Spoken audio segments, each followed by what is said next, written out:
and I am delighted to see so many people here. I want to welcome our federal representatives. I know they sent people from their offices, and state representatives, and I was surprised to hear, welcome. Howard Zemsky is here, the president and CEO of Empire State Development. The city, town, and village representatives that are here, welcome. And to you, the members of the Onondaga County Legislature, especially our newest member, Deb Cody, welcome. This is Deb's first State of the County, and I'm sure many, many more. And I am especially delighted at the last minute to hear that my family is here. My mother, my father, my sister, my husband. Thank you all very much.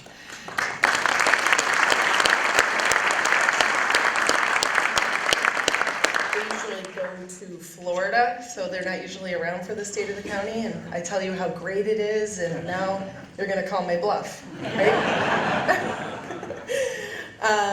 Welcome to what is my 10th State of the County address, and I can't believe it. It's amazing how quickly the years have passed, and I'm really proud when I look back at what we've accomplished with this county team. We've done everything from reorganizing the human services departments and changing the way we do business to creating the Save the Rain program and cleaning Onondaga Lake more quickly than we were required. We've won hundreds of millions of dollars in ESD grants, and we were the big winners for the URI award. We built the amphitheater. We created a dedicated fund for our arts. We've paved hundreds of miles of roads, and we negotiated a dramatically different sales tax sharing formula with the city of Syracuse, and we've done everything in between. And with your help, the members of the county legislature, we are healthy and strong. The legislature works with me. We budget very carefully. We cut costs where we can, and we always strive for a smaller, less expensive government. And this year is no different. We continue what we have done. In 2008, when I started, there were 4,224 county employees. Today, there are 3,084, and they are busier than ever. We use new technology, and we do less with less. And I know I told you that a few years ago, but we've really tried to be careful that we focus on our core mission and make sure that we're meeting the needs that we're supposed to be meeting here in county government. And what is that mission? We are here as employees of the public to do the important jobs that benefit the public as a whole. We are not a for-profit private industry, nor should we be. But we are really vigilant about every taxpayer dollar, and we're careful with our bottom line. We have survived, while I've been here, a very bumpy economy and a somewhat sluggish recovery, but we've made progress. In 2008, the tax rate was $7.28 per thousand, and now it is $5.07 per thousand. That means that your county tax bill on a $100,000 house is $507. And that $507 pays for all of the social services that we operate here, your local share of the social services. It pays for the plowing and the paving that we do in the county, on the county roads. It pays for your county park system, Jamesville, the 911 center, the sheriff's office. It pays for the Onondaga County Central Library, and if you haven't seen it, renovations were done this year. It's incredible. We are open on the first floor now in the galleries. It pays for your Board of Elections. It pays for the county clerk, the district attorney, the health department, and it pays for your Onondaga County legislature. That's $507 that pay for all of these services. And we also hear that we have the highest property taxes of anywhere in the country. We hear that all the time. So how can it be that your property tax bill is only $507? Well, it's not. On that $100,000 house, the average property tax bill is $4,000. Your county portion is $507. So we know that you're paying a lot of other taxes besides your county taxes. People in Onondaga County pay for town taxes, village taxes, city taxes, school district taxes, library taxes, fire district taxes, trash district taxes, lighting district taxes, among others. And we do have a recognition that we are all in this together, and it's probably less important to you that your county tax bill is only 507, and really what we should be focused on is the 4,000. And that's why we try to work collaboratively and try to reduce costs where we can. But what we have control over is the $507 portion of that tax bill. In addition to keeping the government smaller and the property tax rate down, we also have a 10% goal set by the Onondaga County Legislature for our rainy day fund. And we have been very careful to maintain that fund without too much money in it and without too little money in it. We set the policy at 10%, and it's 10% of our expenses.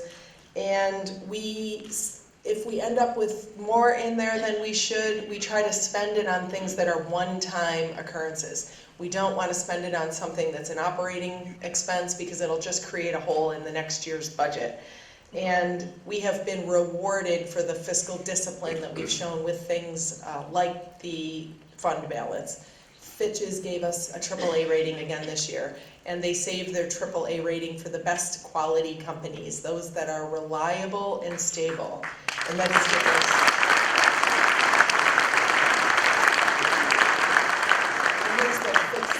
They said the county's track record of rebuilding and or maintaining fiscal reserves during periods of economic recovery is exceptionally positive. In the past 7 fiscal years, the county has achieved consistent operating surpluses that have kept general fund reserves above the officially targeted 10% of expenditures. Draws on reserves in fiscal 13 and 15 were planned deliberately and resulted from transfers out of the county's general fund and into its capital improvement fund to pay for essential repairs to the county infrastructure. Management has not shied away from pursuing needed capital improvements, even during periods of economic contractions, and as noted, has remained fully current on annual pension contributions without ever taking advantage of the pension deferrals or amortization that was permitted by the state. And I know that says a lot, but it really does define for you what the state of Onondaga County is. Fitch's is saying we're well managed, we meet our obligations, and we don't kick the can down the road. And revisiting again the mission that we have, we're here as employees of the public to do the jobs that benefit the public as a whole. That means we in county government provide the safety net for the community. When people need a hand, it's county government that provides that safety net. We're responsible for the food, safety, and shelter for the people who need it. In 2016, 193,155 separate individuals came to the Civic Center for help from our social services department. Our social services department revamped the way it does business, and so when people come in now, they don't leave with an appointment to come back. We try to see people the same day. We've tried to streamline things, need fewer employees, and deliver the services better. And as a result, in our surveys, 95% of the people who left said they're satisfied with the service they received, and 97% said that the worker was polite and treated me with respect. And when you consider the number of people that are coming in, and we have far fewer employees, and we're sometimes meeting people at the lowest point in their lives, it really is a testament to the professionalism of the whole department, and I thank them for making these kind of results possible.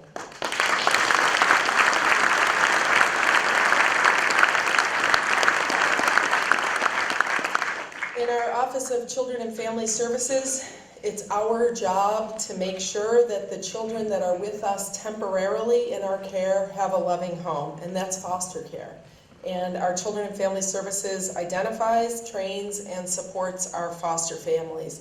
And we could not do what we're supposed to do in county government if we didn't have the help of people like Kelly and Todd Ellis. The Ellises were certified as a foster family in 2012, and since then they have had 5 placements. They do a tremendous job interacting with biological families, and they're open to adopting when reuniting with biological families isn't a possibility. You might recognize them because they're active with the Syracuse Children's Theater that performs right here on the stage, and they're here with us tonight, and I would like to, on behalf of the county, thank them for the work they do as foster families.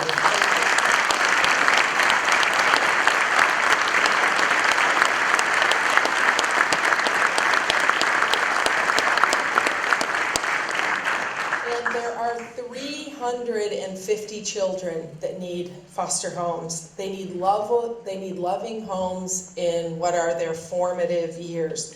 And I'm making a call tonight asking everybody who can hear this address to consider becoming a foster family. You will meet wonderful kids who have been dealt tough hands. And I think you'll find that it's one of the most rewarding things that you could do. And if you are interested, you can call my office. Right there is the phone number and the email address, and we will walk you through the process. And Bill Bliley at 911 wants me to tell you that you have to dial 315. Our health department is tackling what has become an enormous problem in Onondaga County and across New York State, and I think across the country, and that's the issue of heroin abuse. They put on a forum in January, and they had standing room only, and I appreciate the work the health department is doing. The Hillbrook Juvenile Detention Center is a better environment, and it has better services for 16 and 17-year-olds. And I have been working for the last few months with Sheriff Conway, with the court system, trying to get the 16 and 17-year-olds out of the adult jail and up to Hillbrook, where they can get the services that they need in hopes of rehabilitation and not a recipe for a further life of crime. It is unbelievably complicated. We have the state court system, and they remand criminals to the custody of the sheriff. The sheriff is a separate elected official. He does not work for Onondaga County government.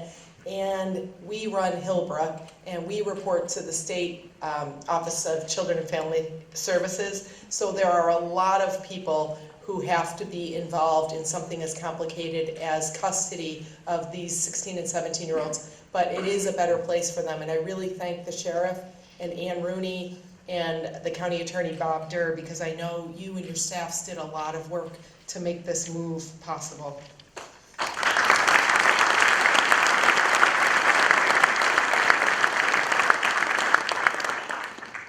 Our Aging and Long-Term Care has expanded our Meals on Wheels program, and they are now in areas that were previously unserved, out into some of the more rural areas in the county, and it is helping seniors stay in their own homes, which is what they want to do, and at the same time it is far less expensive for us as a community if we can bring things to make it possible for people to stay in their own homes longer. And I really want to thank everybody in the human services world and county government for a job well done this year.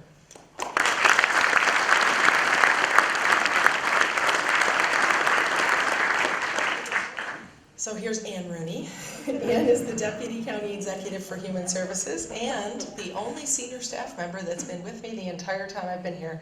And Ann, I don't know whether that says good things about you or whether that says bad things about you, but in any event, the CFO, the county attorney, the other deputies, everybody has come and gone, but Ann has stuck with me, and I am very grateful. I'm lucky to have Ann because she gets it. She understands that everything we do is interconnected, and we are better off if we focus on the whole person. Rather than one separate department doing one thing for somebody and a different department doing something else for somebody, we have an innovative strategy where we focus on the whole person. And Ann gets it. I say it all the time. It's a linear path. We can either invest in our youth and give them the tools that they need to succeed on their own, or we can spend a lot more money taking care of people for the rest of their lives if we fail to do that. It's not just the right thing to do, but it makes good economic sense to make sure that we're helping young people get the tools they need to succeed on their own, because when they're in their early 20s and they can't get a job and they come to county government, it is very expensive to help for the rest of their lives. And a perfect example of that is what we're doing with our new school-based initiatives. In 2008, when I came to county government, there was no direct county participation in the city school district.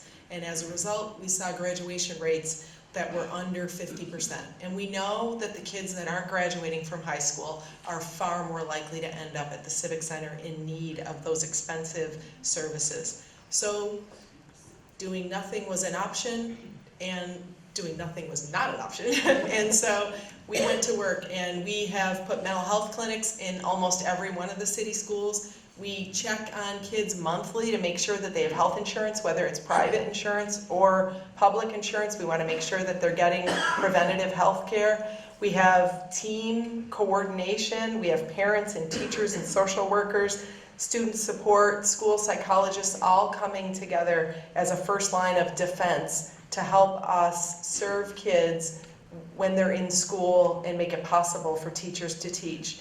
And I really want to give a special word of thanks to Assemblyman Magnarelli. He comes from a long history of teachers in his family, and he really gets it. And he has brought home a lot of the state funding that we use for the first line of defense in our child welfare system. So thank you very much, Assemblyman Magnarelli.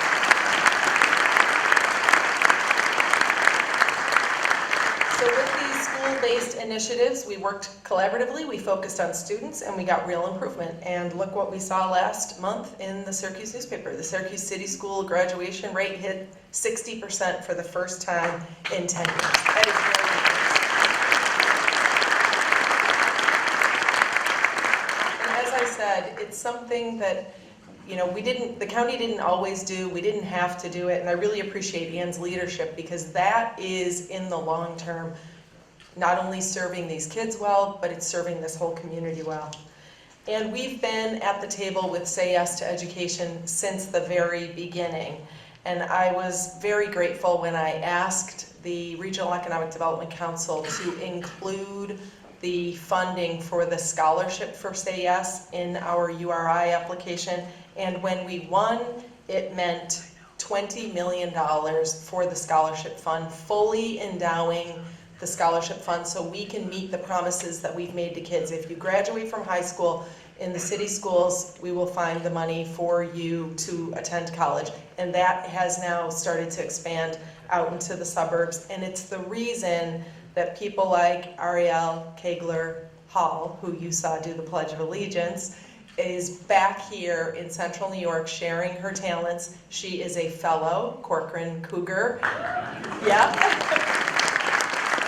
She is a graduate of Medaille College in Buffalo as a Say Yes scholar. She went on a Say Yes scholarship. She graduated and she came back to Central New York. She's a teaching fellow at the Red House, and we are very grateful and hoping that we can have a lot more Ariels in our future here in Central New York.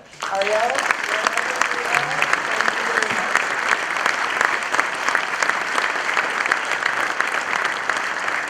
Investing in our youth is the right thing to do. Education is the key to breaking the cycle of poverty, and as I said, it makes good fiscal sense. So we meet our safety net obligations. What else is part of our county mission? What are the jobs that we're supposed to do that benefit the public as a whole?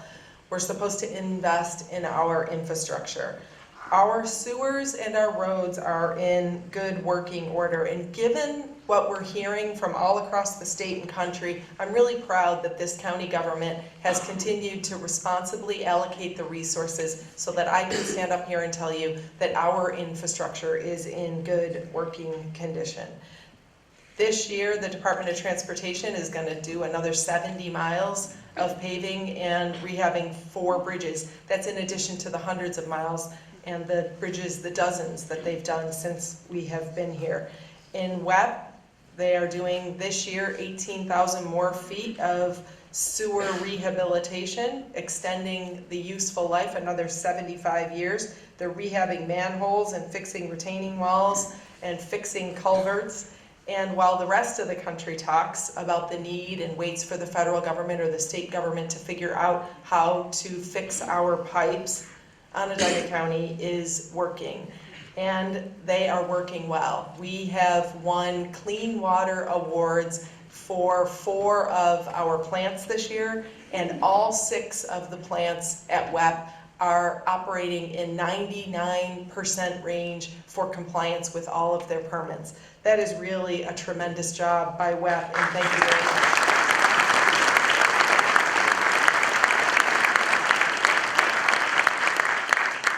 So you all know, I hope by now, what Save the Rain is. In Onondaga County and a lot of the Northeast, the sewers were designed as combined systems. So under the ground, we have the sewer systems, and we have the storm sewers for the rainwater. And when they meet underground, if there's a rainy day or a big snow melt, those sewers overflow by design into Onondaga Creek, and the untreated sewage made its way to Onondaga Lake. Before I got here, a lot of work was done upgrading Metro, and the philosophy was to build sewage treatment plants along the creek to capture those overflows and treat them, and then put the water back in the creek so that when it made its way to the lake, it was cleaner.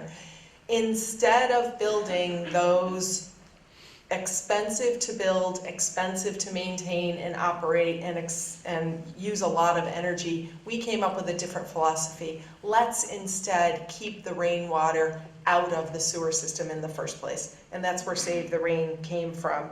And we now have exceeded the amount of water that we were required to capture. So we are ahead of schedule on the rate that we have to capture, but there's still work to do, because while the quantity has been taken care of, we still have a water quality issue.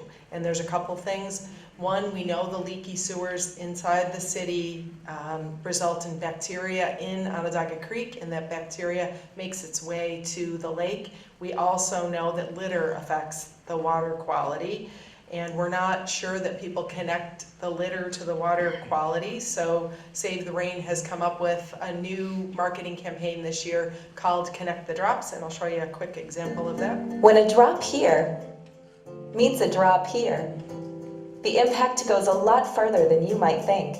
Litter tossed in the street gets washed into the local sewer system, and in times of heavy rain, it overwhelms the collection system and flows directly into local streams and Onondaga Lake, which means the simple act of properly tossing your trash can go a long way too.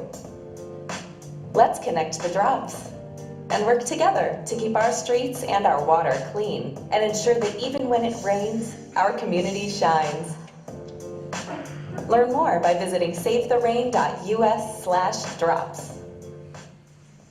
Thank you very much to everybody at WEP. The work that the Save the Rain team is doing, and everybody at WEP, is making it possible for us to use Onondaga Lake as a community asset, rather than the way we know it was a couple decades ago. And it's making it possible to do things like the Loop the Lake Trail, which has been so popular. People are constantly asking me when we're going to continue the lake, and I'm happy to tell you, or continue the trail. I'm happy to tell you it's coming, and you'll see here this portion of the trail, which brings it from where it ends now above the Honeywell Visitor Center. It's going to bring it along the shore where the Honeywell dredging was happening, and all the way down to Hiawatha Boulevard. So very soon you will be able to walk from downtown Syracuse on the Creek Walk, connect with the Loop the Lake Trail, walk to the amphitheater, walk to Long Branch Park or Onondaga Lake Park, and we will continue the planning to get it all the way around the lake. But this is a giant step, because this takes us over the CSX tracks. So we do safety net and we do infrastructure. And what else are we supposed to do in county government? Are we supposed to be involved in economic development projects in county government? Should we be incentivizing private businesses to do business here in our county? And I will go on record and say no. In a perfect world, the government should not be involved. We should let private business and the market forces take care of itself, and if everybody in the country played by the same rules, then I think things would be a lot better. But, surprise, the world is not exactly perfect. It is far more complicated than that, and when other states give incentives or other counties in the state give incentives, the playing field is no longer level. We have two choices. We can either, as I say, sit atop our white horses and refuse to offer incentives, and there's me and Ryan doing that. How do you like that, Ryan? This is me and Ryan sitting atop our white horses saying, no, we don't give tax benefits to private businesses. And then here's all of our jobs leaving. Do you want to see that again, Ryan? There goes all of our jobs leaving. Or our other alternative is making smart investments which balance the needs that we have here, because we do have to use the revenue generated from the businesses to keep our county government operating and keep our roads in good working condition. But can we balance those needs with our desire to keep the jobs here so our kids can stay here? And as I said, we can either be on a perpetual campaign, and we can go out and tell all of the people that we want to put our names on the ballot, vote for me because I didn't give anybody anything. In the process, we tell the rest of the world that we're closed for business. Or on the other hand, we can make it possible for businesses to come and stay and grow here. And these are the businesses that our Economic Development Department has worked with this year. And I said when I asked for this job, I was not coming here to make a point. I was coming here because I really wanted the opportunity to make a difference. And it's not about doing what's easy.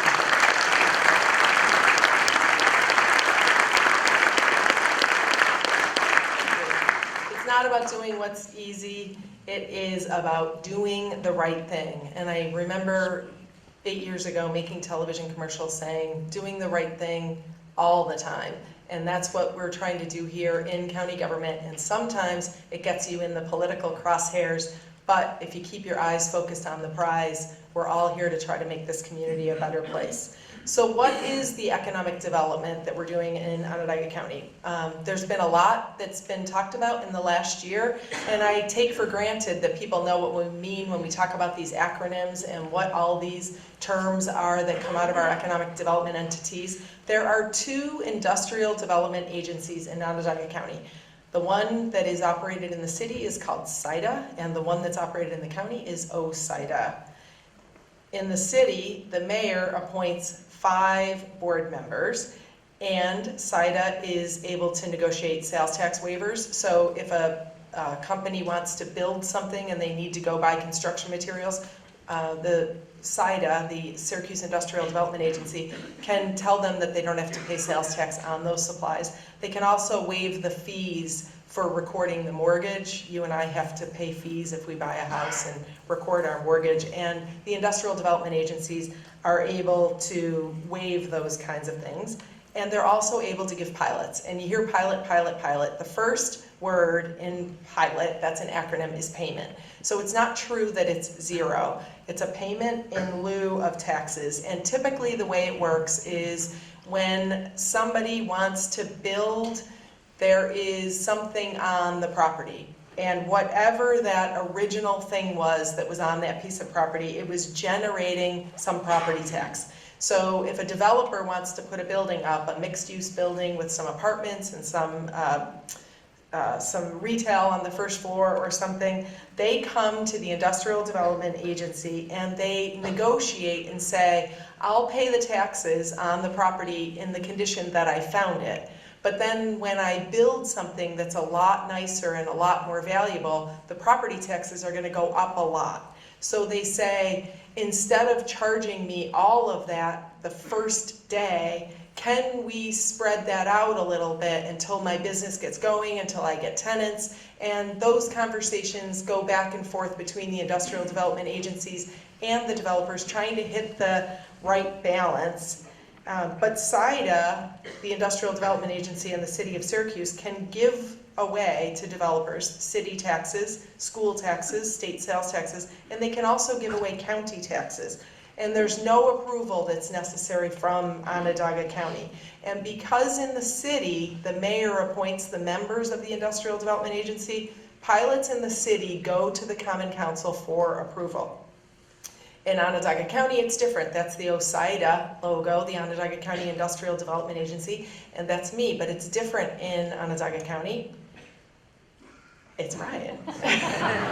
Brian McMahon, as chairman of the legislature, appoints all 7 members of the Onondaga County Industrial Development Agency. And because it's a legislature function in the county, which is different than in the city, it does not then go back to the legislature for approval. I have no ability to negotiate OSIDA deals, and I have no veto power. If OSIDA reaches an agreement with the developer, then the contracts get signed. Typically, I have been in agreement with virtually everything OSIDA has done, but even when I'm not, which there have been times that I'm not, and I wrote them a nice letter here, and I told them that I didn't think they should give tax breaks to these expensive apartment complexes.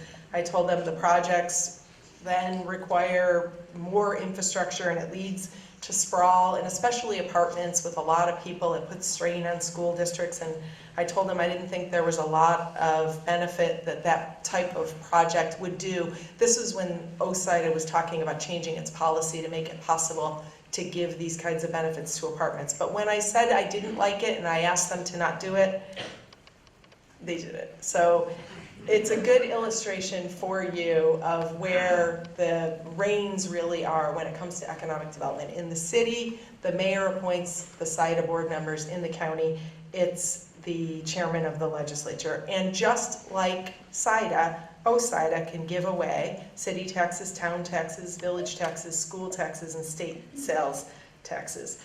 And they can do it as long as they divide the proceeds proportionately.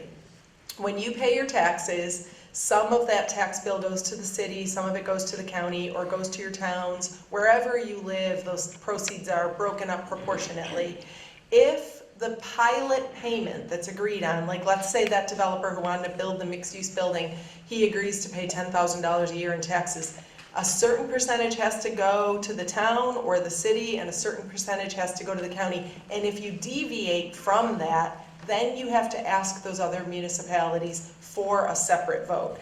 That happened with us with Anheuser-Busch, and it happened with Township 5 in Camillus. And when OSIDA recently did a deal in the city of Syracuse, and now keep in mind, the city of Syracuse is inside Onondaga County, and OSIDA can do economic development deals in the city, and they do them in the towns and in the villages, and they did one in the city which generated a response from some elected officials who said, you asked the West Genesee schools and you didn't ask us.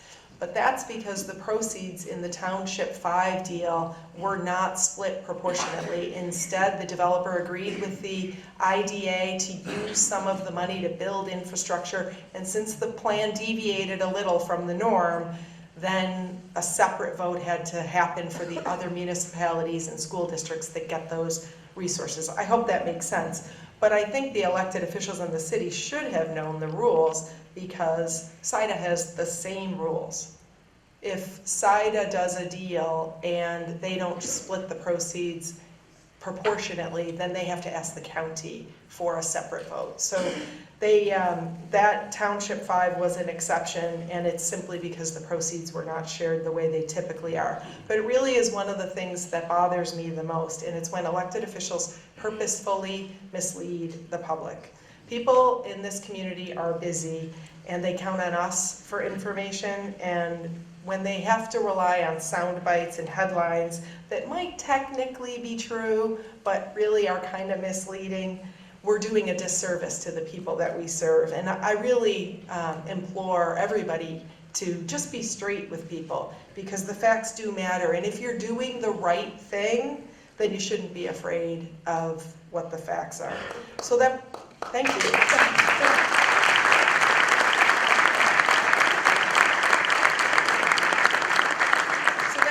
Back to SIDA and OSIDA, and it really begs the question, right? Why do we have two? Why do we have an industrial development agency in the city and then a separate industrial development agency in the county? And the truth is, we don't need to. And I would prefer that we have one industrial development agency, and I would recommend that we create a new one and have the mayor appoint some of the members and have the legislature chairman appoint some of the members. And I'm ready to do the work, and I'm offering up my team. It's one of the recommendations in the consensus plan, and I think it makes sense. But in the meantime, the pilot proceeds are split proportionately. If the developer goes to SIDA to do the project, they have to split the proceeds with the county. If the developer comes to the county, we have to split the proceeds with the city. It's exactly the same. The percentages are the same. And I think that sometimes that misinformation creates divisions between the city and county inappropriately, because I think people have been left with the impression that if you go to one, you're cutting the other one out. If you go to the other one, you're cutting that one out. It's not true. Either IDA can do the deal, and the proceeds get split proportionately. And speaking of some misleading, I just want to tell you this because I've been listening to this forever. Destiny USA is not tax-free. And I hope that's not still a surprise for people. As I told you, when we negotiate pilots, the original structures or the original land is already being taxed. And when a developer asks for a pilot, what they're asking for is to negotiate a smaller amount on the property taxes that you would collect on the improvements. So if you don't ever build it, those property taxes wouldn't ever come. But even if you do build it, the property taxes that were being collected on the site continue to be collected. Destiny was built on a site that was generating property taxes. There was an old scrapyard there, among other things. And Destiny is still paying annual property taxes and fees to the city, to the county, and to the city school district.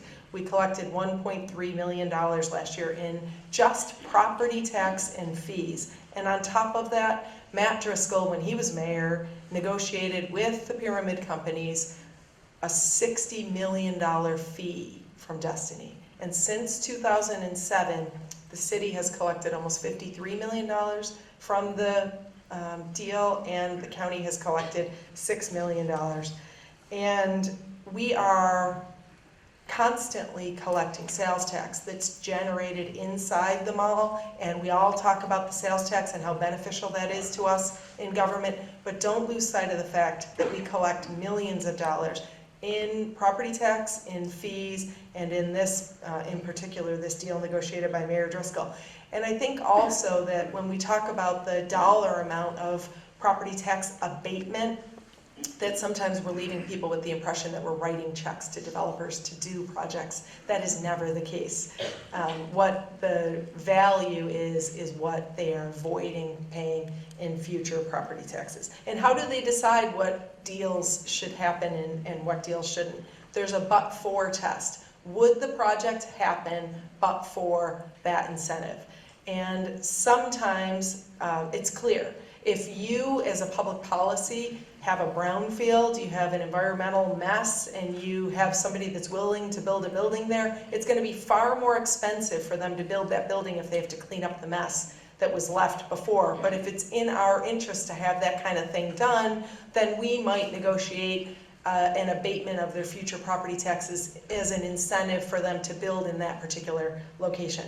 But sometimes it's not as clear. This is the Armory Square Marriott in downtown Syracuse. It cost $27 million to build.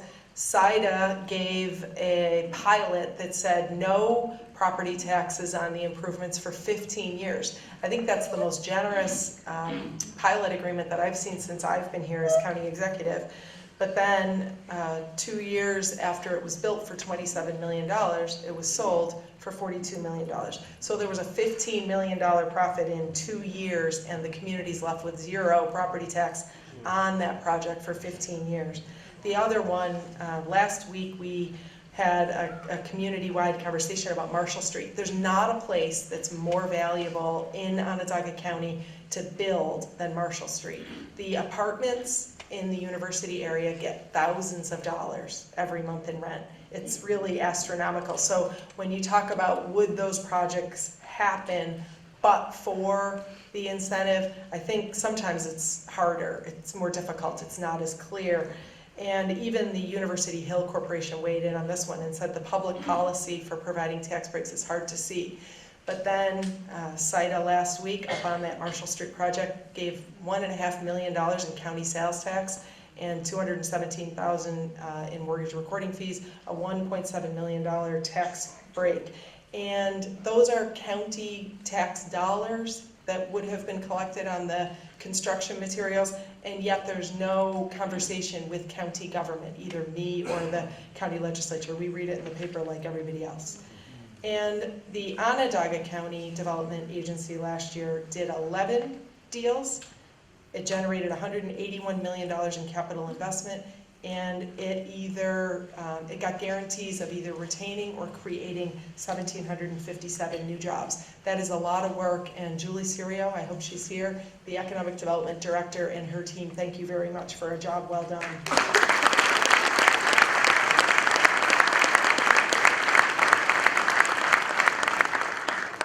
So that's kind of my high-level view, and when we have these conversations in the community, I just hope that if we have good information and we understand what is possible and what we're talking about, it really is the best antidote to some of the rhetoric that has caused the divisions. There really shouldn't be bickering between the county and the city, certainly not over IDAs, because it doesn't matter who does it. We split the proceeds. And those are direct jobs that I just talked about with Julie Serio. So let's look at a project that spurs some indirect jobs.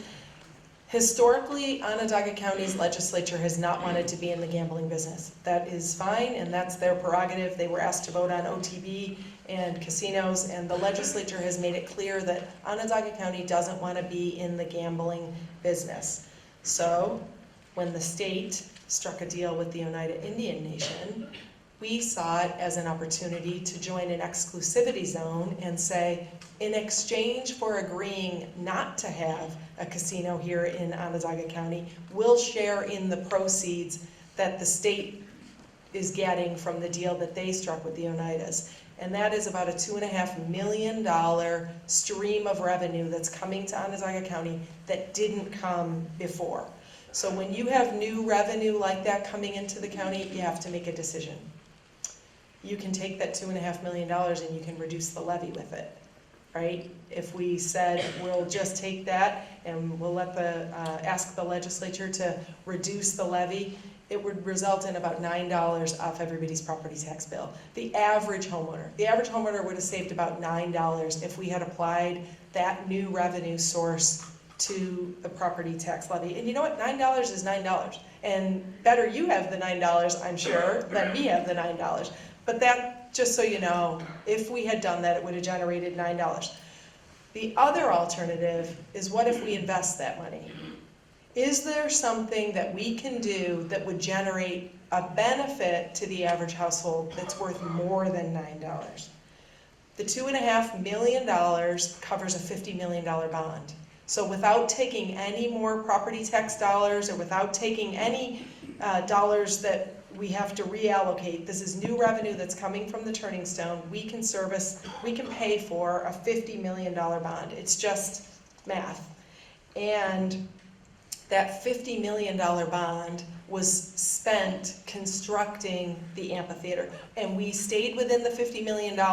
We got proposals early on that were more expensive than that, and we negotiated them down because we committed that we were going to build the amphitheater with the new resources generated by the Turning Stone without asking taxpayers for any more money. So we put the trades to work. Those are plumbers, those are electricians, landscapers. That $50 million payroll was spent on a lot of jobs in Onondaga County. And when these folks collect their paycheck, they take that pay and they go out and they buy dinner and they shop in restaurants, and then the shopkeepers and the restaurant owners, they in turn have to go buy more supplies, they have to put more people on, and that person then has a new paycheck and they can spend it. and that money keeps circulating through our economy. We have a $50 million payroll, a lot of which was right here in Onondaga County, and all of that money kept circulating through our local economy.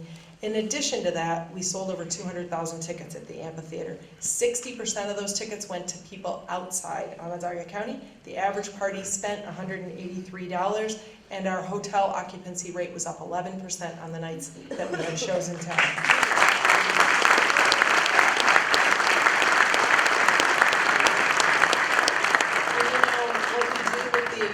Room occupancy tax, we created a dedicated fund for the arts in Onondaga County, and we tied it to room occupancy tax because we want the arts organizations to have an incentive to generate this kind of engine. So when the room occupancy tax dollars go up, that automatically results in more money for the symphony, for the opera, for Syracuse Stage, etc. And it tells the world that we are open for business. And remember what I told you. Our mission, we're not a profit-driven private enterprise. We are a county government, but we created an engine that allowed a lot of private business to reap the benefit of that $50 million construction project, and then 200,000 people coming to our community, staying in our hotels, eating in our restaurants, shopping in our stores. The private businesses that benefited from that run the gamut, and the private businesses then have to hire people. They get a bigger paycheck, they spend it out in the community. And here's one example of a private business owner, Randy Beach, the owner of the Allen Angus Pub, very surprised because the amphitheater is 6 miles away, but he's right next to the shuttle. And he said, since the amp has been up and running, it's been a pleasant and welcome surprise. We're getting some nice new summertime business from something that's 6 miles away. When he has to hire somebody else to be on staff because of the added people, then that money circulates. And economists will tell you that there's a multiplier of 5. So that $9, here's the 5 first. I forgot that the 5 comes in like that. So that $9 that we could have given you in property tax abatement, and I'm not poo-pooing the $9 by any stretch, but I'm telling you what you bought for that $9. You had a $50 million construction project.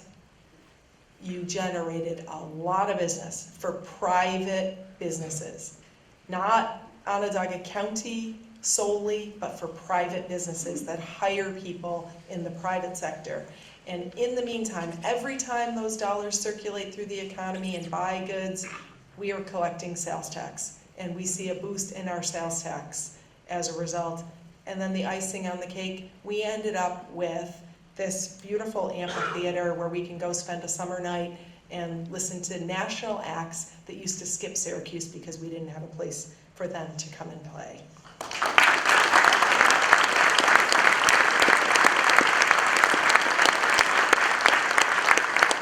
Here's the lineup so far for the AMP this year, and here's a couple other things you're going to see. You're going to see beautiful new docks. We want people to come by boat, so we're talking to ferry companies and see if we can bring people from Onondaga Lake Park straight across. These docks will be in time for the new amphitheater season.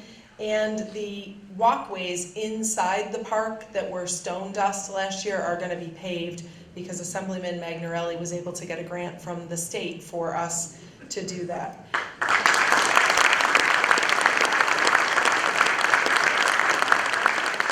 So I've gone on and on and on about it, but how much does this cost, right? We created this tremendous economic engine, and it's going to work for us year after year after year. All those people are going to come back again this year. They're all going to stay in our hotels and eat in our restaurants and shop in our stores. How much does it cost us? How much does it cost taxpayers in Onondaga County to operate the amphitheater every year so that we can reap this benefit?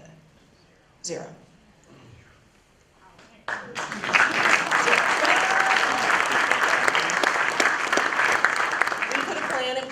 And we have contracts with vendors. Vendors handle concessions and they handle booking and parking. And the county parks budget, the county parks is maintaining the park. They are maintaining this park with the same amount of money that they had last year, which really is a lot of work for them. But we committed, we would break even, this wouldn't cost us money, and it would be a tremendous benefit to the community. And all of that has come true. And even I could audit zero, right?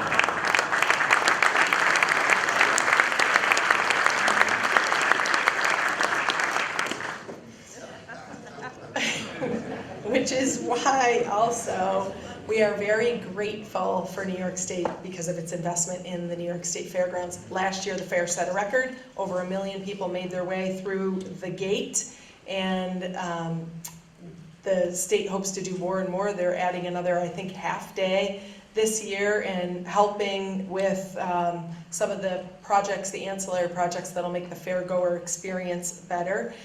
Outside the fair attracts events like this. The Syracuse Nationals comes, it's gonna be here this year, July 14, 15, 16. They've been here for the last several years. When the Nationals come to town, 50,000 people come, and they generate $13 million of economic impact. What I just talked about, all that money going around, the Nationals come to town and they generate $13 million for our local economy over the weekend. So the investments in the fair are an effort to get more of those kinds of exhibits to come, and it's already working. There's 3 big shows that are coming this year to the New York State Fairgrounds because of the investment that the state has already made, and the state is making another round of investments.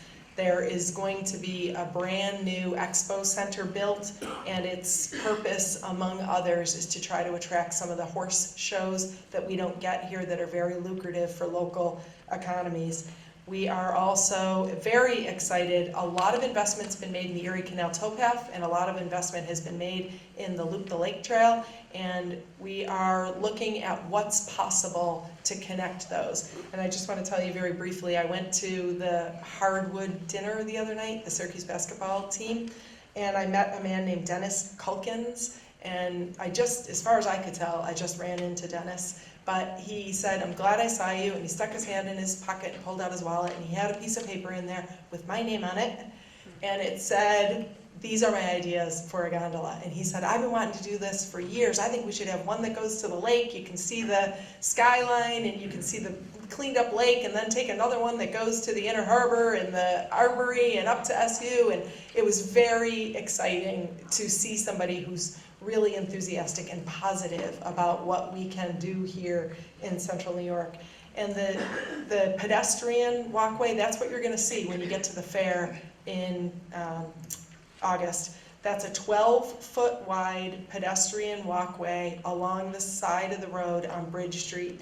And this project's been in the works for a couple of years. We had to schedule it around some other infrastructure projects so we didn't back traffic up, but I'm really excited to see this because 60,000 people used the new pedestrian gate on Bridge Street last year. And with this connection between the pedestrian gate and the village of Salve, I think you're gonna see a lot of business being generated for stores and restaurants in Salve. And you'll see there, that's the rendering, it comes up there, that is the corner of Bridge and Milton Ave. And it's all part of our effort to make the fair a year-round economic engine. Places like the village of Salve will benefit, but certainly so will Onondaga County. This is the orange parking lot, and I want to thank the members of the Regional Economic Development Council for considering our request that you invest in this orange parking lot. We're asking for a full-depth reconstruction of the lot, including a ramp to 690 West. And if we want these events that we're now attracting here to come back a second and third time, we have to be able to move people better than we were last year. So the Regional Economic Development Council is considering our request. We're going to start with the west ramp. It'll be easy if you have to go east to just get on the west ramp to the thruway and you can head east. But we're also going to plan for an on-ramp directly to 690 East. So when we go back to the state again, Howard, maybe we can do the second phase of this not too far down the road. And this is the rendering of the area that's going to be paved for ADA parking, Americans with Disability Act parking. We were compliant last year, but we heard a lot of complaints. And people with disabilities want a better experience at the amphitheater. The ADA parking for the fairgrounds is in the pink lot. So the fair is not required to build ADA parking up here to support the amphitheater, but we sat down with the state and we had a good conversation, and they've agreed that when the first show happens in June at the amphitheater, we will have a new paved ADA parking lot for our patrons, and because the state is going to use its own resources to do it, we are going to consider that payment for the 2015 Grandstand Series. So that really is a win for the patrons of the amphitheater, for Onondaga County, and I hope for New York State.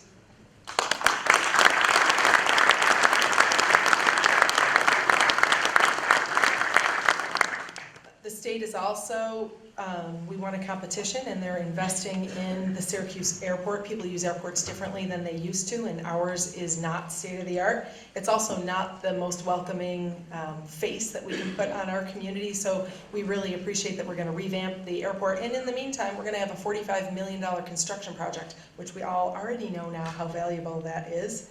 SORA is continuing construction. You'll see people out there putting the finishing touches. A lot of the work is being done inside now. This was a URI project, the Upstate Revitalization Initiative. The URI, when we won that $500 million, one of the first projects that was funded was SORA, and we made a $70 million investment. It's going to be a $55 million construction project, and it's going to leverage $1.3 billion in private investment. This is a fantastic project, 420 new jobs at a company that was created by a Nobel Prize winning scientist. And the fact that he's here in Central New York is a testament to the cooperation that the state, SUNY Poly, ESD, Onondaga County, a lot of us came together, and we really are the beneficiary of a great project, and you'll see that before too long out in the town of DeWitt. And also in the town of DeWitt, we are grateful that the state is helping us to kickstart our film industry. There are wonderful tax credits, and we just need to get the word out. These are some of the local colleges that have film programs. There are students studying film at Lemoyne, OCC, Cayuga Community College, Oswego, Ithaca, and Syracuse University. But the students who graduate have to go somewhere else because we don't have the film industry to support the jobs here yet. But now, with the soundstage having been built and the tax credits, we're able to attract projects. And I want to just give you a little bit of information. A $5 million film, a film that has a $5 million budget, puts 160 people to work for 6 weeks. And if you want it in perspective, Manchester by the Sea was a $7.5 million, and Moonlight was a $1.5 million. So a $5 million movie generates 160 jobs for a 6-week period, and thousands of movies are made in the United States every year in this range. Hundreds of them make it into theaters, but thousands of them are made every year. And if we can attract just five, and $25 million in budget, then we can support 2 full-time crews. A crew is 160 people. We can support 2 crews, 320 jobs, and it's not the cast. It's the carpenters, electricians, camera operators, accountants, the wardrobe, the caterers. If we can attract 5 projects in the $5 million range, we can create 320 jobs in these fields to support the film industry. In addition to that, we're in conversations with people to bring post-production facilities here, and we're going to need help, but we're putting together a plan. The tax credit is better upstate, so if a film is made in New York City, the filmmaker can have a better tax break if he gets the finished work done here, the sound editing, the color editing, the finished product up here. So if we can get a post-production company here, and we're in talks already with more than one that's interested, then we can employ 30 people permanently in the film hub. So 320 crew members, 30 permanent jobs. It really is realistic to think that we're gonna get 350 new jobs with 5 films and a $25 million filmmaking budget here. And we're putting together a community advisory board. These are some of the people who've already agreed. When Bill Fisher went to the Regional Economic Development Council, he promised that we would put together an advisory board, people who know the business, and we would put a plan together and we would bring it to them. And if the advisory board gives us the stamp of approval, we're gonna bring it to the Regional Economic Development Council and the URI. And I'm very happy to tell you that IATSE, the Stagehands Union, has written a letter of support for our plan. So it's coming, and it wouldn't be possible had the state not agreed to move the Film Hub when it was originally being planned for Albany here to Syracuse. And I'm very grateful that the state did that, and I think you'll like our plan, and you will very soon see that some of the kids that go to college here to study film might actually have a job here working in film in central New York.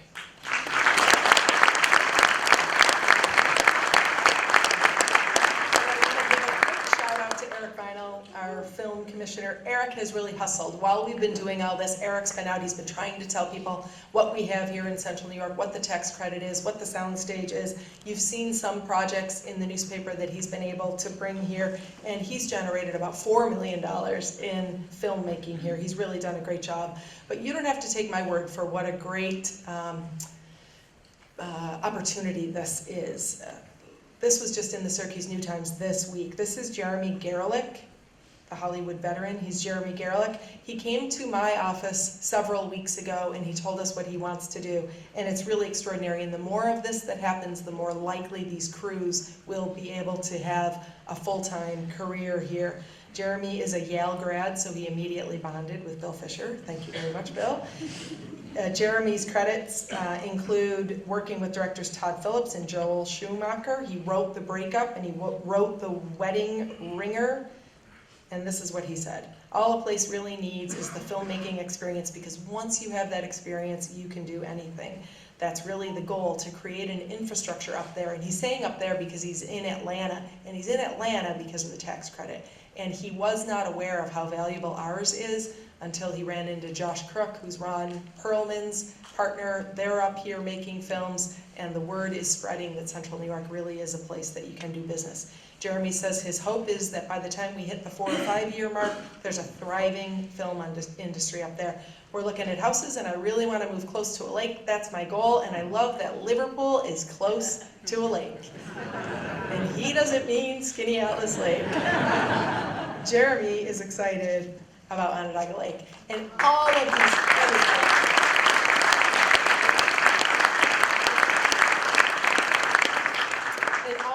Efforts, all of them, we have a very diverse economy. We need to do a lot of different things, but all of these efforts together really are worthwhile when you see that the millennials moving into Syracuse and Onondaga County is up 4.4%. That really is great, and I did not know Howard was coming here when I added this. In the Buffalo News, this is a quote from the president and CEO of Empire State Development: without that, we have no future, period. It's not just a nice feel-good thing, it's an important economic development thing. And that is absolutely true. If we're not attracting young people, then that is that. And we are attracting young people. But before we pat ourselves on the back and consider our jobs done, consider this. The millennials are up in Buffalo by 8.3%, and it's because Buffalo really embraced its partnership with New York State. It's been nimble. When Solar City was proposed in Buffalo, it wasn't part of the Buffalo Billion, but they very quickly seized the opportunity, and now Solar City's been acquired by Elon Musk and Tesla, and they have 1,460 jobs in that one project out there. It's the reason we have Sora, because they became so popular and so successful out there, they needed a location, and we are getting the residual benefit from that. But Buffalo is ahead of us because they figured out how to work together. And I would implore everybody here to recognize that the opportunity is even greater than we're already seeing. But the opportunity isn't equal for everybody. This is the Bureau of Labor Statistics. It says that the white unemployment rate is 4.3%, black unemployment rate is 8.8%. And we are doing what we can to level the playing field for our minority and women business enterprises. We are knocking down the barriers when we see them. We changed and added language to our requests for proposal. They're fair and more inclusive. We require 30% MWBE participation, which makes us eligible to work on projects alongside the state because that's the state's goal. We reduced the insurance and bonding qualifications and restructured our pre-bid meetings. Those are things that benefit all small businesses. Small businesses have a hard time with some of the requirements that are in place. We block them from being able to participate in our projects. Like for instance, if you run a small business, you probably can't come to a pre-bid meeting in the middle of a workday. So now we accommodate small businesses by working around their schedules. We do outreach to vendors, and when we saw that we didn't have enough people on the bench, enough people of color that were available to work, we went out and partnered with SUNY EOC, and the folks that graduated from the Built to Build program ended up working on projects at the Lakeview Amphitheater and the Hotel Syracuse. We're networking our county departments with minority and women businesses. We created a summer jobs program for youth, and we do one-to-one mentoring. I just signed an executive policy called the Rooney Rule. It's named after Dan Rooney, the owner of the Pittsburgh Steelers, and it says in part, we are going to interview minorities for jobs that we can.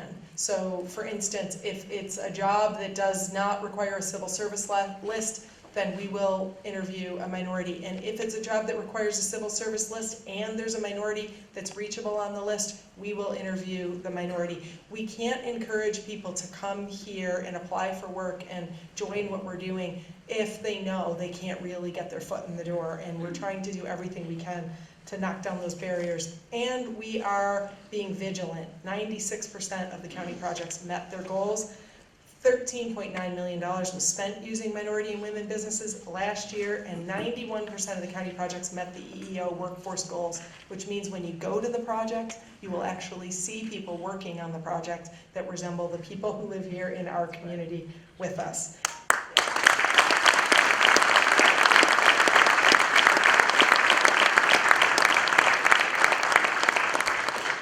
I just saw an email from Brandy Dundas Judge. Brandy went through our summer jobs program, and she wrote us an email where she's offering to come back and help us. Brandy said, thank you again because your program was the best thing that ever happened to me. And she wants to come back now and tell the kids in the program the benefit of seizing the opportunity and working hard. And I think Brandy is here with us today, and I am very grateful for your offer of help. Thank you very much.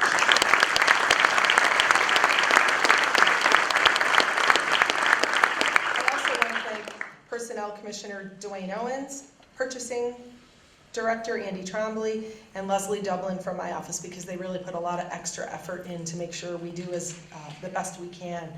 And there are a couple other county employees I want to tell you about briefly. Anibal Pizarro is a corrections officer here in county government. He was on his own time off duty, and he came across a mother with a baby that was choking when he was out, and he immediately put his training to work, and he took the baby and he performed life-saving skills on the baby, and he revived the baby, and the baby is alive and well because of Officer Pizarro, and he's here.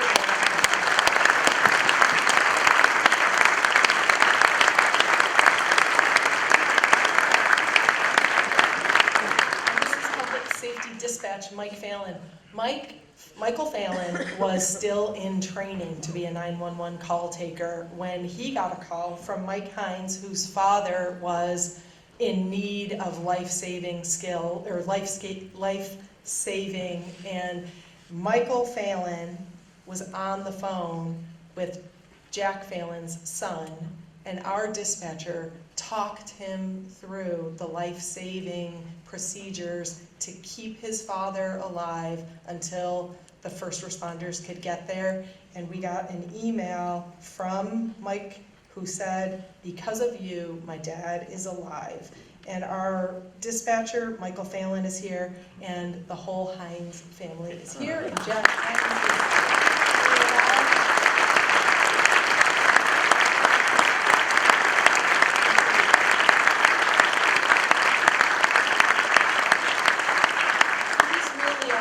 some of the county employees, you would be so proud if you knew the caliber of people that you have working for you in county government. So that brings us to the topic of consensus. First and foremost, this is the consensus group, and they are led by Kathy Richardson, Neil Murphy, and former Congressman Jim Walsh. I want to thank them as co-chairs. I know they put a lot of time and effort in.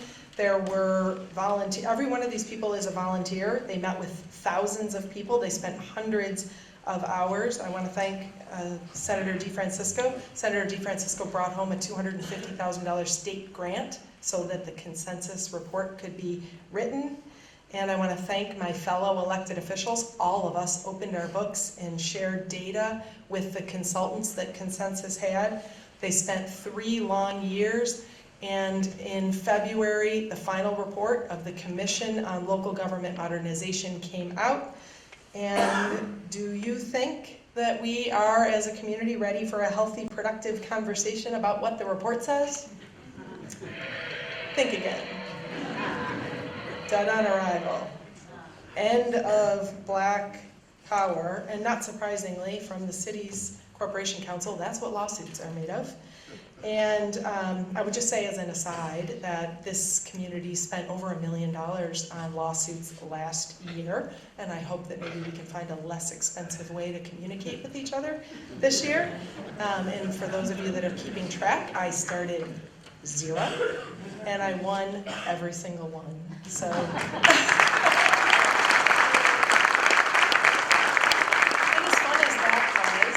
I really, in all seriousness, with no disrespect meant for the members of the Bar Association, but there are better things that we can be doing with our public resources than battling each other in multiple lawsuits, the majority of which were lost. Almost every single one of the lawsuits that you read that was filed in Onondaga County last year, lost. It was an entire colossal waste of money. And here's what we saw from the Albany consultant. It would doom Syracuse to eternal poverty. And here's my personal favorite. Are you ready? Here's my personal favorite. You have over 500 officials in Onondaga County. To my knowledge, 1 supports this. That, of course, is the county executive. You have over 500 officials in Onondaga County. Break that down. Really? We have over 500 officials in Onondaga County? 500. 500. The lights are off, but can I just get a quick show of hands? How many people think we need 500 officials to operate Onondaga County government? You can get from one side of the county to the other in 20 minutes. I can't fit all the officials in this room. It's ridiculous.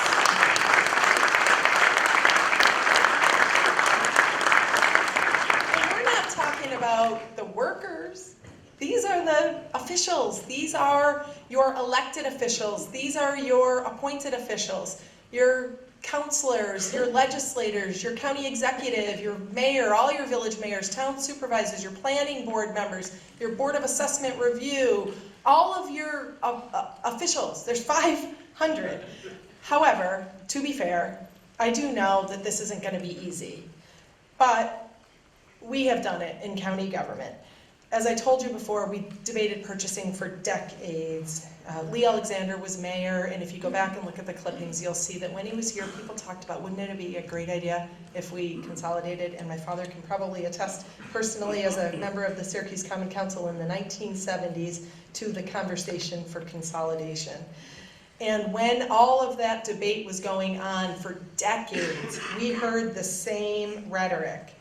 It was the fear and the purposeful efforts to divide city versus county. It would be terrible for the city to give up control to the county. Purchasing is too important and we can't give up control. The sky will fall if we give up our ability to purchase. And then, as I told you, we started purchasing for the city in 2011. And did the sky fall? No. Did the city lose its power? No. Did the minority community suffer? No. You know what happened when we took over purchasing for the city of Syracuse? The city continued to purchase goods. The city taxpayers saved money, and then the school district asked if they could join too. And now, Onondaga County Purchasing does all the purchasing for Otsego County. We do a lot of the purchasing for 57 municipalities, and we're currently working on the final plan to do all of the purchasing for Oswego County. So it really was not necessary to fight for so long about whether we could combine a function like purchasing. The same is true with water. Water is another one of the third rails. It was too important to give up control of water. For a long time, there were conversations between the Onondaga County Water Authority and the Metropolitan Water Board, and I'll bet a lot of people don't know which one works for who, right? But we need to control our water. That's what we heard for years. And then in January, we gave up control of our water. Onondaga County is no longer in the drinking water business, and we ceded control. So this notion that the county's trying to take control of everything, we ceded control of water to Aqua.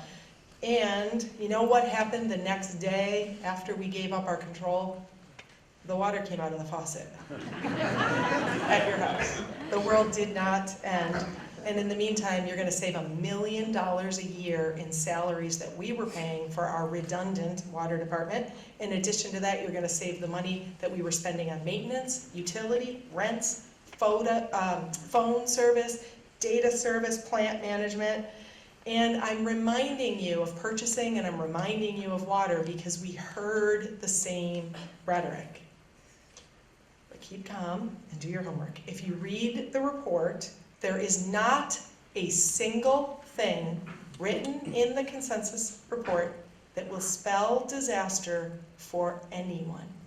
There is nothing in the report that's disastrous or warrants the amount of outrage that we've heard to the possibility. And I also want you to ask yourselves why people are working so hard to prevent you from having a vote. The governor put in his state budget a proposal to give us a tool that will get us around the rhetoric and get us straight to the voters in the form of a public referendum for people to weigh in on. It is not a hammer, and if someone tells you that it is, they are not being honest with you. There is no threat to withhold aid to municipalities if we fail to put forth a referendum. As a matter of fact, the opposite is true. Governor Cuomo promises state will match savings if the towns and counties share services. There are no threats, but there is an opportunity here that we should seriously consider as a community. And those who tell you that this is a hammer from above and we will either do it or we will have our money taken away from us are either they didn't read it, because if you read the governor's proposal, it doesn't say that, or they read it and they're purposefully misleading you. But I trust the voters. I think that if we give the voters good information and we explain how complicated it is and what will happen to services, can we deliver them better? Will they be less expensive? Can we put together a referendum? If it's a good referendum, I think they'll vote yes. And if it's a bad referendum, I think they'll vote no. Why don't the other 500 officials in the county want you to be allowed to cast your vote? Maybe it's because they're afraid you're not going to fall for the rhetoric this time. And I do support the consensus report. I think it's a good idea, and I just want to tell you why real briefly. Here's the city budget. The city, all of the property tax collected in the city of Syracuse, $34 million. $75 million comes in unrestricted state aid to the city's operations budget. This isn't the money that goes to the schools. This is state, unrestricted state aid, $75 million. County sales tax, $83 million. The city's contribution, the residents of the city pooling all of their property tax together, is covering roughly 18% of the city's budget. The city's finances are not currently under the city's control. 2020 comes, we get a new census, we have a new sales tax sharing vote, and I have a secret for you. A lot of these people are promising their constituents that they're gonna undo the sales tax sharing formula, and if they undo the sales tax sharing formula, the city is in deep, deep trouble. So city residents should be demanding to know what the plan is. Consensus put forth a plan, and we're saying that's bad. So I'm saying, what is the plan? You can't just ignore the numbers. The city is only solvent because of the state aid and the county sales tax dollars. And when we negotiated the sales tax sharing formula, the mayor, Jim Reinhardt was chairman of the legislature at the time, we told people, you have to do it because that's where the jobs are. These are some of our biggest employers, and they are not-for-profit, and they don't pay property tax. And we told the people who live in Onondaga County that because those jobs support a lot of people who live in the suburbs, we have an obligation to help pay for the infrastructure. Police, fire, roads, we use all of that when we come in from the suburbs. I do it. I come in from DeWitt and I come downtown. And we use police, fire, roads. We have an obligation, and the county legislature voted unanimously to give more money to the city as a result of that, and it was to fix the infrastructure that supports the jobs for the entire county. And since the sales tax sharing formula was changed, the city's received $395 million in county sales tax. That's just since we changed the formula. And you know what has happened since we spent $395 million county sales tax dollars? We had over 1,000 water main breaks in the city last year. And in addition to that, some of the major thoroughfares were in need of repair, and the county legislature voted to allocate resources for the county to pave the roads. We also, out in the suburbs, take good roads and we make them better, but city taxpayers pay county taxes. The city is in the county, and 150 years ago we drew all these arbitrary lines. See that? That's Onondaga County. Those are all little villages, towns. That's the city right there in the middle. And we don't pave roads in there. Onondaga County government doesn't pave the roads inside the city. And you know what county taxpayers should be demanding? They should say, what is your plan? We gave you millions and millions and millions, to me, to Ryan, to all of us. The county taxpayers across the whole county spent $395 million in sales tax revenue in an effort to be supportive of the city's infrastructure. And we didn't go inside those red lines, so we couldn't actually fix it. So county taxpayers should be demanding to know what the plan is. Consensus made a plan, and we told them it was bad. So I would say, what's our plan? No is easy. I said this last year, but all it does is kick the can down the road for our kids. It's not going to solve the problem. Just like with the police and the purchasing and the water, it's going to happen. Either we're going to do it or our kids are going to do it, and you're kidding yourselves if you don't think it's going to happen. So when one of those 500, and I think he said over 500, but over 500, when one of those 500 officials tells you the consensus is a bad idea, that's fine. Please do yourself a favor and then ask that official, what's your plan? And why can't I vote on it?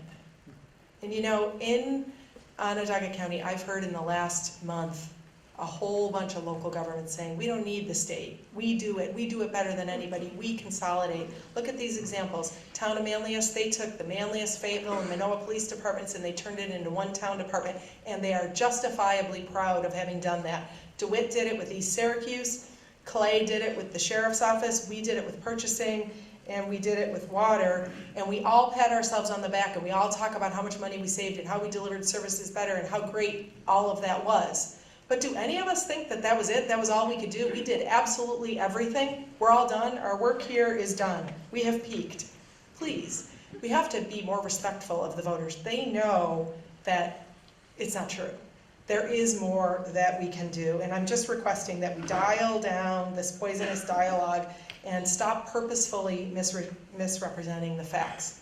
If this latest round of politics has done anything, I think it's put an end to apathy, and I'm hoping that maybe people will get more involved and they will read and they will understand and they will stop falling for the fear mongering and stop being held captive to these selfish political interests and stop allowing one of these 500 officials to divide us. We really are all in this together.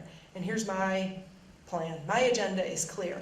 I wrote my agenda down for you in 2008, and I've been working off it ever since, and you can get a copy online. But that's my agenda. I'm not running for Congress. There's Congressman Ketka. I'm not running for governor. There's Governor Cuomo. I am simply trying to leave the community a better place than I found it. And everything we do in county government is focused through this prism about what's best for the next generation. And it's really served us well to keep that laser-like focus on what's best for the people who come after us. This is not about us. We will be gone by the time any of this is implemented. It's not about me or the mayor. It's not about the common council. It's not about the county legislature or the consensus officials. It is about our future. It's about my kids, and it's about your kids, and it's about our family that's here with us, and it's about our Say Yes graduate, and it's about the foster family. It's about our future. So let's dial down the rhetoric, have a healthy, honest conversation with good information. And let's remember that we work for the people, and let's strive to do better. If we're on the right side, if what we want to do is the right thing to do, it's going to stand up. The facts are going to endure in the bright light. Have faith in the people that live here in Onondaga County, and we'll do the work. I have assembled an unbelievable team. They work hard and they do the right thing every single day. We're your neighbors. We see you in the grocery store. We love our community. We're raising our kids here, and we want our kids to be able to get good paying jobs so they can raise their kids here. It really is as simple as that. And thank you all for your support along the way. Good night.